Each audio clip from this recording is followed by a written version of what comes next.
일상의 법률 정보를 낱낱이 공유한다. 법 스타그램. 네, 안녕하십니까. 100만 뷰를 꿈꾸는 유튜브 꿈나무 장정훈 변호사입니다. 끝까지 치열하게 고민하는 법조계 예민 보스 이재민 변호사입니다. 의뢰인의 마음을 얻는 감성 변호사 남상진 변호사입니다. 두 분 변호사님들 그 소식 들으셨어요? 어떤 소식 말씀하시는 건가요? 9월부터 운전면허증이 새로 발급되는데 그 운전면허증 뒷면에 영문으로 그 사람의 개인정보라든지 면허정보가 기재돼 있어서 그 해외에서도 국제면허증 필요 없이 그 면허증을 사용할 수 있다고 하더라고요.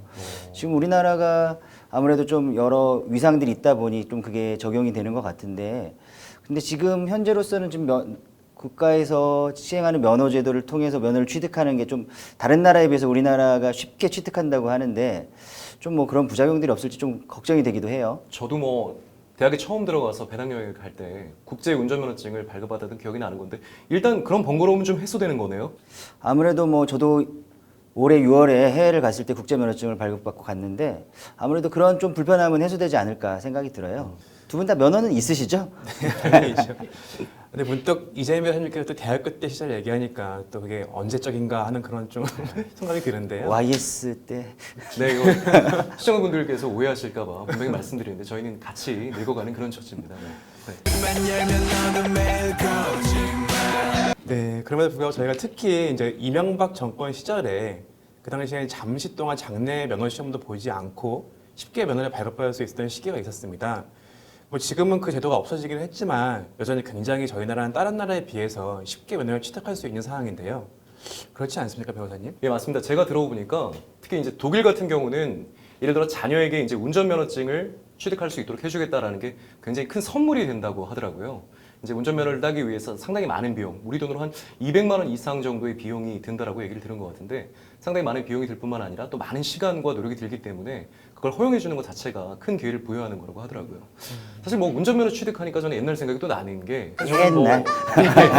아니 뭐 21세기 얘기입니다, 여러분. 근데 그래서 옛날 생각이 나는 거는 저는 사실 운전면허 학원을 취득을 못하고 소위 이제 기억하시는 분들 계실지 모르겠는데 시뮬레이션 학원이 있었거든요. 그래서 이제 필기는 제가 독학을 하고 실기를 이제 실제 차로 하는 게 아니라 그 시뮬레이션 기계를 통해서 하다 보니까 제가 실제 차를 몰았을 때 좀 상당히 좀 낯선 느낌이 있었던 것 같아요. 그 시뮬레이션이 뭐 오락실에 있는 그런 것들을 말씀하시는 거 어떻게 생긴 건가요? 맞아요. 기계 자체는 그렇게 생겼는데 아. 저는 뭐 그런 느낌을 기대하고 이제 굉장히 재밌겠구나 했는데 전혀 그렇지 않고 막 공식들을 많이 가르쳐 주더라고요. 몇 번째에서 어떻게 핸들을 꺾고 뭐 이런 걸 해서 그게 재밌지는 않았던 것 같아요. 레이싱 게임 수준 아니에요, 그 정도면? 그래가지고 최근에 법인차를 또 예. 크게 또 해드셨 법인차를 거하게 해드셔가지고 대표님이 얼굴이 하이셨다는 예. 소문이 있습니다. 네, 뭐 3,000km도 뛰지 않은 차를 그렇게 돼서 네, 뭐 얘기를 배워서 대표님께 죄송하다는 말씀 드리고 싶네요.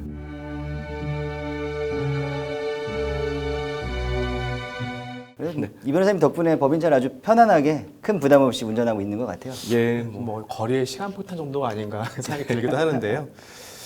근데 최근에 이제 거리 위에 아무래도 좀 운전이 미숙한 분들이 많기 때문에 거리 위에 시한폭탄, 즉 이재민 변호사님 같은 분이 많아서 그런지 운전 중에 싸움이 많이 일어나고 있는 것 같은데요.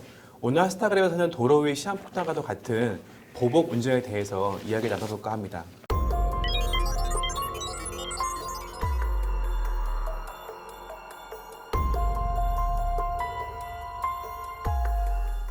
뭐 보복운전 말씀을 하셨으니까 요새 가장 핫한 이슈 중에 하나가 아무래도 그 배우 최민수 씨의 보복운전 사건에 대한 형사 1심 판결이 뭐 가장 주목받을 만한 사건이라고 보이는데요.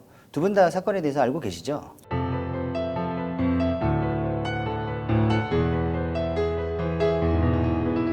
최윤수 씨 같은 경우는 좀 잊을만 하면 한 가지씩 또 이슈를 이렇게 터뜨려 주시는 것 같아요. 좀 이 형사 사건과 관련해서 최민수 씨 같은 경우는 이번에 좀 두 번째인데 뭐 예전에 있었던 사건에서는 무혐의 처분을 받은 걸로 알고 있는데 이 경우에는 좀 사건이 1심 판결까지 나고 이런 걸 보면 좀 어떠한 내용이 있는지 좀 우리가 구체적으로 살펴볼 필요가 있을 것 같은데요. 뭐 장 변호사님 뭐 이 사건에 대해서 좀 생각하시는 거 있으세요? 자세하게는 모르지만 아마 제가 알기로는 이제 최민수 씨가 자신의 차량을 이렇게 좀 어떻게 접촉을 하고 나서 도망가는 것 때문에 화가 나서 쫓아가서 보복운전을 가했다 이런 사건을 알고 있는데요. 정말 개인적으로 이런 말 좀 하긴 그렇지만 저도 운전을 하다 보면 진짜 화가 날 때가 참 많이 있습니다. 뭐 방향지시등을 켜지 않고 갑자기 끼어들거나 뭐 뒤에 딱 달라붙어서 뭐 경제가 울리거나 하는 차량을 볼 때마다 사실 차 안에서 혼잣말로 저도 욕을 했던 적이 참 많이 있는데요. 하지만 그럼에도 불구하고 상대방이 화가 나게 한다고 해서 보복운전을 하는데 상대방의 위해를 가하는 행동은 어떤 이유에서 용납되기 어려울 것 같습니다. 특히 최민수 씨는 일반인도 아니고 공인의 신분에서 너무나 경솔한 행동이 아니었나 하는 생각이 드는데요. 제가 또 개인적으로 또 최민수 씨 와이프 강주은 씨의 팬인데 참 최민수 씨가 아내를 봐서 조금 더 참았으면 어땠을까 하는 좀 아쉬움이 남기도 합니다. 진짜 팬 맞으시죠? 네, 맞습니다. 네, 여러분 장정훈 변호사 강주은 씨 팬이랍니다. 뭐 대충 나이대를 네. 짐작하실 수 있을 거라고 생각을 하고요. 사실 뭐 최민수 씨 같은 경우는 어떻게 보면 연예인이라서 그런 상황이 벌어졌을 때 이제 좀 오히려 역차별을 당하는 좀 그런 국면도 있어서 억울함을 토로하는 부분도 있었는데 사실 우리가 어떻게 보면은 위험한 상황, 어떤 어려운 상황에서 그 사람의 인격을 알 수 있다 뭐 이런 얘기도 합니다만 사실 저도 운전하는 입장에서 운전할 때는 좀 예외를 인정해 줘야 되는 거 아니냐. 아무래도 이제 운전 같은 경우는 조그만 실수가 이제 큰 피해로 큰 어떤 그런 그 상황으로 이어질 수 있기 때문에 아무래도 운전하는 사람들은 좀 예민할 수밖에 없고 그런 상황에서는 뭐 조그만 불씨로 인해서 큰 싸움으로 이어질 수도 있는 거니까요. 역시 법조계 예민 보스라서. 이 최민수 씨 보복운전 사건이라고 알려진 이 사건은 정식으로 기소된 죄명은 특수협박, 특수재물손괴, 모욕으로 기소가 돼서 1심 법원에 선고를 받으신 건데요. 1심 법원에서는 최민수 씨에게 징역 6월에 집행유예 2년을 선고했고 최민수 씨는 판결 선고 당일 나오셔서 기자들과 취재진 앞에서 법원의 판결은 존중하지만 이에 대해서는 인정할 수 없다라고 억울함을 토로하셨는데 하지만 더 이상 뭐 분쟁을 이어가지 않겠다는 취지로 그 기자들에게 말씀하셨던 걸로 기억을 해요. 하지만 검찰에서 본인들의 구형보다 선고형이 낮게 나왔기 때문에 항소를 했고 최민수 씨 측에서도 검찰의 항소에 대응하기 위해서인지 몰라도 취재진 앞에서 했던 말과 다르게 항소를 한 상태고 결국 쌍방이 지금 현재 항소를 하고 있는 상태로 알려져 있습니다. 최민수 씨 이렇게 말씀하시는 거를 보면은 어떻게 보면 참 순수한 분 같기는 한데 뭐 항소 여부나 이런 것들은 또 법률 전문가들이 조언을 받아서 진행을 하셨을 거라고 그렇게 생각이 듭니다. 개인적으로는 조금만 덜 순서였으면 어땠을까 하는 좀 아쉬움이 남고요. 최민수 씨는 공인의 어떤 그런 신분이기 때문에 이렇게 보복운전을 하고도 당당한 모습을 보이신다면 오히려 일반인들로 하여금 보복운전이 위법이 아니고 정당할 수도 있다는 어떤 그런 느낌을 줄 수도 있을 것 같습니다. 그래서 그런 측면에서 최민수 씨의 이번 인터뷰는 약간 좀 아쉬운 그런 면이 없지 않아 있습니다. 지금 최민수 씨가 이 형사 재판에서 주장했던 거는 본인이 먼저 그 피해자로 알려진 분으로부터 어떠한 뭐 욕설을 들었고 그렇기 때문에 이분을 따라갔다 이렇게 주장을 하고 있는데 법원에서는 최민수 씨의 주장을 좀 잘 받아들이지 않고 배척한 것 같아요. 그렇기 때문에 왜 1심 법원에서 최민수 씨의 주장을 배척하고 피해자의 말을 인정하면서 최민수 씨에게 그러한 형을 선고했는지 좀 법원의 판결을 좀 알아볼 필요가 있을 것 같아요. 네, 그래서 많은 분들이 도로 위에서 일어난 일이기 때문에 도로교통법 적용을 받을 것이라고 생각을 하는데 사실은 보복운전은 도로교통법이 아니고 형법의 적용을 받는 범죄입니다. 심한 경우에는 살인 미수죄까지 되는 경우가 있었는데요. 이에 대해서 좀 간단히 좀 소개를 좀 부탁드리겠습니다, 이재민 변호사님. 예, 뭐 요새 많이 이제 얘기가 되는 것들이 난폭운전 그리고 보복운전 같은 개념들입니다. 사실 난폭운전이라고 하면은 이것은 종래는 뭐 법적인 개념은 아니었고 우리가 쉽게 말해서 그냥 운전을 난폭하게 하는 경우 우리가 생각할 수 있는 게 뭐 과속이라든가 끼어들기, 신호위반, 안전거리 미준수 뭐 이런 것들을 생각할 수 있겠는데요. 최근에는 이제 도로교통법에서 그러한 난폭운전을 이제 어떤 규제 대상으로 삼음으로써 이제는 이제 법률적 개념이 되었다고 말할 수 있습니다. 그래서 현재는 방금 말씀드린 그런 행태가 이제 난폭운전에 해당하고 그런 난폭운전의 경우에는 행정제재, 뭐 예를 들어 운전면허 정지라든가 취소 같은 행정제재 대상이 될 뿐만 아니라 형사처벌까지도 예정을 하고 있습니다. 그에 반해서 이제 보복운전이라고 하면 보복이라는 개념 자체가 이제 난폭과는 달리 어떻게 보면 상대방을 전제로 하는 개념 아니겠습니까? 그래서 난폭운전이라는 것은 그 행태 자체에 초점을 맞추고 있다면 보복운전이라는 것은 운전이라는 상황에서 어떤 특정인에게 뭐 보복적인 그런 보복의 의사를 가지고 하는 행태를 이제 가리키기 위한 용어라고 할 수 있겠는데요. 아직 우리 법률에서 이제 보복운전이라는 것을 법적인 개념으로 뭐 정의하고 있지는 않습니다. 다만 이제 보복운전이라고 한다면 자동차라는 것이 이제 우리 법률상으로는 위험한 물건으로 취급이 됩니다.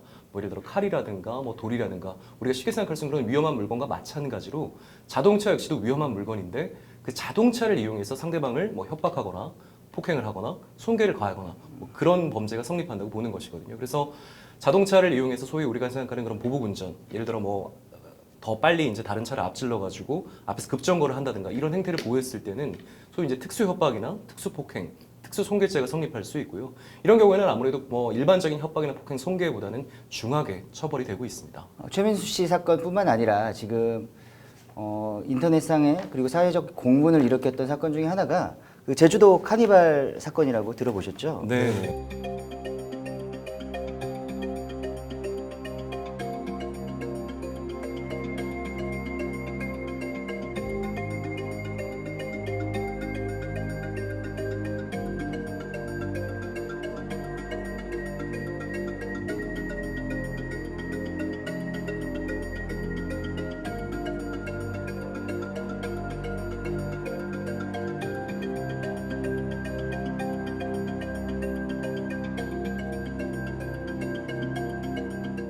저도 그 유튜브에서 그 영상을 보고 굉장히 놀랐는데요. 두 분 다 그 영상 보시고 어떻게 느끼셨어요? 뭐 다양한 사건들이 있습니다만, 다양한 사건들이 있고 다양한 범죄가 있습니다만, 특히 우리가 좀 건드려서는 안 될, 건드렸을 때 좀 민감하게 반응할 수밖에 없는 좀 그런 유형의 범죄들이 있는 것 같아요. 예를 들어서 뭐 주거에 침입했다, 절도를 하는 경우에도 그냥 절도를 하는 거하고 주거에 침입해서 절도하는 거하고는 죄책을 좀 다르게 보고 있거든요. 왜냐하면 이제 주거라는 공간은 절대적으로 안정을 누려야 되는 공간인데 그 공간의 그런 안정, 그런 평온이 침해됐다는 점에서 죄책을 높게 잡고 있는 것이거든요. 사실 이 카니발 사건 같은 경우도 그 비슷하게 가족들, 특히나 어린 아이들이 보는 앞에서 그런 폭행이 행해졌다는 점에서 아무래도 보는 사람들로 하여금 더 경악하게 한 뭐 그런 사건이 아니었나 싶습니다. 네, 저도 이 사건에서 굉장히 충격을 받았던 것이 가족들이 같이 있었다. 그 중에도 어린 아이들이 있었다는 것에 대해 충격을 받았는데요. 특히 카니발 그 운전자, 즉 가해자 같은 경우에도 그 차량 안에 본인의 자녀들이 타고 있었다고 합니다. 그래서 어떻게 이렇게 아버지가 되는 입장에서 자식들이 보는 앞에서 이렇게 폭력을 가할 수 있나 하는 그런 면이 굉장히 충격적인 어떤 사건이었다고 볼 수 있고요. 다시는 좀 이런 일이 발생하지 않았으면 좋겠습니다. 맞습니다. 가족들이 있는데도 그 범죄가 전혀 억제되지 않았다는 점에서 아무래도 보는 사람들로 하여금 더욱 놀라게 했던 것 같고, 그러다 보니까 이런 맥락에서 지금 국민들이 그 처벌을 희망하는 그런 의사표시를 해서 이제 지금 국민청원으로 10만 명 이상 넘는 분들이 서명을 했다고 얘기를 하고요. 지금 현재로서 이제 가해자에 대한 수사가 진행 중인데 최근에 또 구속영장 청구가 기각되면서 논란이 되고 있는 그런 상황입니다. 그 불행 중 다행이라고 생각을 드는 이유 중에 하나가 그래도 이 카니발 사건의 경우에는 피해자분에게 가해졌던 폭행이 어떤 위험한 물건이나 이런 게 사용되지 않고 단순히 주먹으로 이렇게 폭행이 이루어졌기 때문에 정말 불행 중 다행이라고 생각이 드는데요. 이러한 좀 도로에서 일어나는 폭행이라든지 뭐 이러한 사건들을 지켜봤을 때, 다른 사건을 비춰봤을 때 뭐 심지어 뭐 어떤 위험한 뭐 흉기, 뭐 칼이라든지 야구방망이라든지 골프채를 들고 상대방을 위협하는 행동들을 보이는 그런 영상들을 좀 많이 보게 된 것 같은데, 대체 사람들이 대체 무슨 이유로 그런 골프채 뭐까지는 이해하겠는데 칼이라든지 뭐 그런 위험한 흉기 같은 거를 차에 들고 다니는 건지 이해할 수가 없어요. 사실 뭐 우스갯소리로 운전자들 사이에서는 요새는 호신용으로라도 차량 안에 뭐 그런 것들을 하나쯤은 가지고 다녀야 되는 거 아니냐, 지금 그런 얘기들이 좀 나오고 있습니다. 저희도 차에다가 방망이 하나씩은 좀 구입을 해놔야 될 것 같아요. 아니면 전기 충격기라도 좀 네, 사놔야 있어야 될 될 것 것 같은데, 같습니다. 네. 이렇게 뭐 전기톱이라든지 아니면 뭐 칼과 같은 흉기를 들고 상대방을 위협하려고 다가가는 거는 일종의 어떻게 보면 살인의 의도가 있지 않나 싶을 정도로 심각한 상황인 것 같은데요. 지금 그러한 행위를 한다 하더라도 실질적인 뭐 직접적이거나 물리적인 피해를 입히지 않는 이상 현재 양형 기준으로는 뭐 중한 처벌을 받기는 어려운 상황인 걸로 보여요. 그러다 보니 국민 감정상으로는 왜 이렇게 법이 처벌에 대해서 그렇게 낮추거나 피해를 입은 사람이 아닌 가해자의 그 입장에서 보고 있느냐, 이러한 좀 불만들이 있기 때문에 현재 그 사법상의 양형 기준과 국민 법감정 간의 괴리를 좀 어떻게 메꿀 수 있을지 좀 그러한 형사정책적인 보완이 좀 필요하지 않을까, 그런 생각이 듭니다. 우리나라는 지금 보복운전 문제가 이렇게 좀 심각해지고 있는데 다른 나라 경우는 어떻습니까? 다른 나라도 뭐 마찬가지인가요? 해외 사례를 살펴보면 일본 같은 경우는 보복운전에 대해서 살인죄를 인정한 케이스가 나오기도 했고요. 미국에서는 최대 15년에서 또 최대 1만 달러 이하의 벌금형에 처하기도 한다고 합니다. 그러니까 15년 이하의 징역형이나 1만 달러 이하의 벌금형을 처하기도 하고, 캐나다 같은 경우는 차량 자체를 몰수하는 경우도 있고요. 뭐 그 외 나라에서는 위협행위를 한 것만으로도 처벌을 하는 그렇게 사례가 있다고 하네요. 남 변호사님 말씀을 들어보니까 우리나라가 다른 나라에 비해서 좀 처벌이 약한 것이 아닌가 싶기도 하고, 최근에 특히 우리나라의 분노 조절 장애라고 해서 자신의 화를 못 이기고 화가 났다가 주변에 사람을 폭행을 하거나 뭐 집기들을 파손하거나 하는 그런 사건들이 많이 발생을 하고 있는데요. 그런 측면에서 우리나라도 하루빨리 좀 어떤 처벌 수혜가 좀 강화돼야 되는 것이 아닌가 하는 생각이 듭니다. 장 변호사님께서 말씀하신 것처럼 이게 분노 조절 장애라고 하는데 이 분노 조절 장애라고 인정이 되거나 뭐 그렇게 보려면 상대를 가리지 않고 어떻게 보면 그러한 행위들이 나타나야 되는데 좀 사회적으로 문제가 되는 사건들을 보면 대부분 본인보다 약한 상대를 향해서 그런 분노를 표출하기 때문에 이 분노 조절 장애가 선택적으로 나타나느냐 뭐 이러한 비판 섞인 목소리도 나오고 있고요. 심지어 이러한 뭐 그런 분노 조절 장애 내지는 분노를 주체하지 못하는 분들이 도로에 많다 보니 그러한 보복운전이라든지 난폭운전을 방어하기 위해서 문신이 그려져 있는 토시를 착용하려고 그걸 구매하는 분도 있고 그걸 판매하는 분도 있다고 하더라고요. 참 웃지 못할 이야기인 것 같아요. 네, 그래서 뭐 그런 사태를 풍자해서 분노 조절 잘했다라고 뭐 얘기하기도 하는데 지금 제가 이제 그 한번 보니까 보복운전 관련해서 통계를 한번 보니까 보복운전이 발생하는 원인 1위는 차선 변경으로 인한 시비라고 하네요. 뭐 다들 겪어보셨겠습니다만은 네. 아무래도 차선 변경이 이제 사고 위험성도 높고 하다 보니까 차선 변경으로 인한 시비가 1위고 한 50% 정도 원인이 되고 있네요. 그리고 이제 그 다음으로는 경적 및 상향 등 사용으로 인한 시비 뭐 이런 것들이 주 원인이 되고 있습니다. 사실 뭐 경적 같은 경우는 저도 가끔 경적을 당연히 이제 상대방에게 위험을 알리기 위해서 써야 될 필요가 있는데 아무래도 경적을 누르게 되면 상대방 받아들이는 입장에서는 뭐 비유하자면 비켜 이렇게 얘기하는 그런 느낌을 받을까봐 사실 나는 비켜주세요 이 정도로 말하고 싶은데 그렇게 좀 뉘앙스가 전달되니까 필요는 한데 못 누르겠더라고요. 그래서 사실 그 경적을 좀 투톤으로 그래서 좀 바꿔서 하이톤, 로우톤 이렇게 해가지고 좀 부드러운 경적 소리가 나는 그런 식으로 좀 운행을 하면 어떨까 좀 그런 생각을 하고 있는데 뭐 아직 이런 생각이 상용화가 안 됐으면 제가 좀 특허를 내는 걸 한번 생각해봐야 될 것 같아요. 실제로는 운전할 때 이제 짧게 누르면 이제 그게 이제 약간 주의를 주는 주의를 주는 정도. 길게 누르면 비켜 하고 피는 정도 이렇게 좀 실제로 많이들 사용하고 계시는 것 같아요.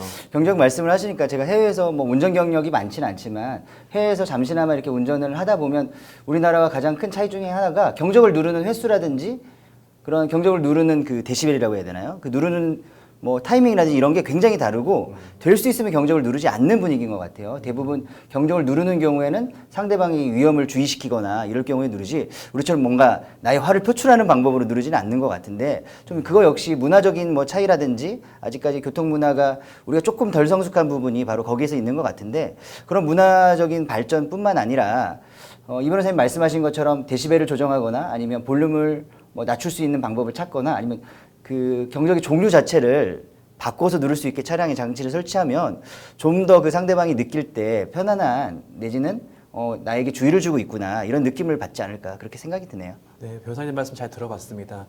요즘에는 난폭운전하는 사람들을 보면 내가 피하게 되지 사실 뭐라고 말하는 게 조심스러울 수밖에 없더라고요. 서로 그냥 조심하는 방법밖에 없는 것 같습니다. 다들 도로 위에서는 안전운전 하도록 해야 될 것 같습니다. 지금까지 보복운전에 대해서 알아본 카스타그램이었습니다.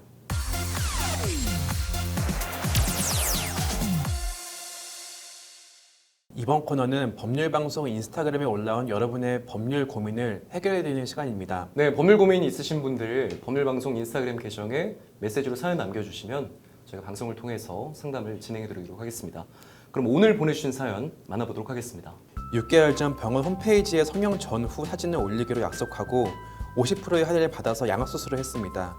그렇게 시간이 흘러 얼굴도 자기 잡으러 갈 때쯤 친한 친구로부터 연락이 왔습니다. 재경아 나 오늘 버스 정류장에서 너 봤어. 응? 무슨 소리야? 나 오늘 종일 집에 있었는데? 네가 성형수술한 병원에서 네 얼굴로 전광판을 만들어 광고를 하고 있더라고. 너 성형전 얼굴도 있던데? 뭐라고? 그게 대체 무슨 소리야? 병원에 연락해 어떻게 된 일인지 알아보려 했으나 원장이 바쁘다는 이유로 계속 연락을 닿지 않았고 그렇게 해상에 공개된 제 얼굴을 친구들의 SNS상에서도 놀림거리가 되고 말았습니다. 미나야, 나 어떡해. 얼굴도 다 팔리고 어떤 애들은 내 사진 찍어서 SNS에 막 올리고 댓글도 장난 아니야. 그러니까 요즘 다들 네 이야기만 해. 그 병원 원장은 아직도 연락 안 받아? 오늘까지도 안 받으면 내일 찾아가 보려고. 나 요즘 정말 이 일로 잠도 못 자. 미칠 것 같아, 미나야. 버스 정류장 곳곳에 붙어있는 제 얼굴 마치 발가벗겨진 기분입니다. 그리고 온 세상 사람들이 모두 제 이야기만 하는 것 같아요. 저를 이렇게 만든 병원장을 고소할 수 있을까요? 이재민 변호사님 목소리 이렇게 멋있으신데 사연 읽으실 때면 어떻게 또 이렇게 아름다운 목소리로 이렇게 연기해 주실지 모르겠어요. 이렇게 한쪽에 소름이 쫙 끼치는 그런 느낌이 나는 것 같습니다. 네. 두 얼굴의 사나이.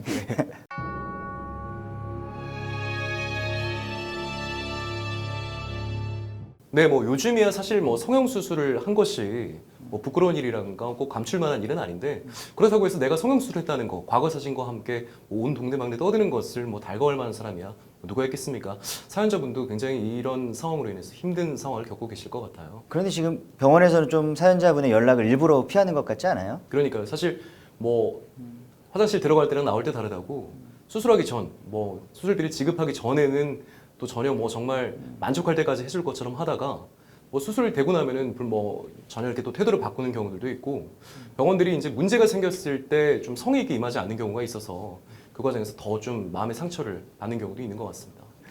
근데 두 변호사님은 제가 알기로는 지금 눈썹이 굉장히 멋있게 지금 나가고 있는데요. 눈썹 문신을 한 걸로 알고 있어요. 근데 이게 아니, 개인정보를 이렇게 막 함부로. 방송을 위해서라면 이 정도는 해야 하지 않나 싶긴 하는데요. 만약에 그 눈썹 시술한 것이 무단으로 뭐 홈페이지나 광고에 게재가 됐을 때 기분이 어떠실 것 같으세요? 남 변호사님 어떠세요? 당연히 뭐 제 동의 없이 어떠한 뭐 제 사진을 뭐 어떻게 뭐 가리든지 간에 저를 식별할 수 있을 만한 사진이 제 동의 없이 어딘가에 게재가 된다면 당연히 기분이 굉장히 나쁠 것 같고요. 그렇다면 뭐 어떻게 할 수 있는 방법은 그것을 내리지 않으면 법적으로 대응하겠다. 그런 식으로 엄포를 놓고 그 사람으로 하여금 어떠한 손해배상을 하게 하거나 어떠한 뭐 잘못을 빌게 하거나 그런 뭐 방법을 찾을 것 같은데요. 근데 막 말씀을 듣고 보니까 혹시 또 제 사진이 어디서 쓰여지고 있는 거 아닌가 그런 불안감이 없습니다. 홈페이지 한번 들어가 보셔야 될 것 같은데 샵에. 아니면 저는 역삼동의 주 선생님을 믿습니다. 네. 변호사님들 말씀하시는 거 들어보니 이제 뭐 성형수술까지 아니고 눈썹 문신을 했음에도 불구하고 본인들의 사진이 허락 없이 게재가 됐을 경우 또는 무단으로 게재됐을 경우 불쾌할 수밖에 없는 게 사실인데요. 그렇다면 사연자분이 취할 수 있는 법적 조치는 어떤 것이 있는지 한번 알아보도록 하겠습니다. 지금 사연자분께서도 일단 먼저 형사처벌이 가능하냐 이렇게 물어보셨는데요. 대부분 이 사연자분들과 같이 이렇게 피해자 입장에서는 상대방을 형사처벌 받게 하고 싶다 이러한 생각을 가장 먼저 하실 것 같은데요.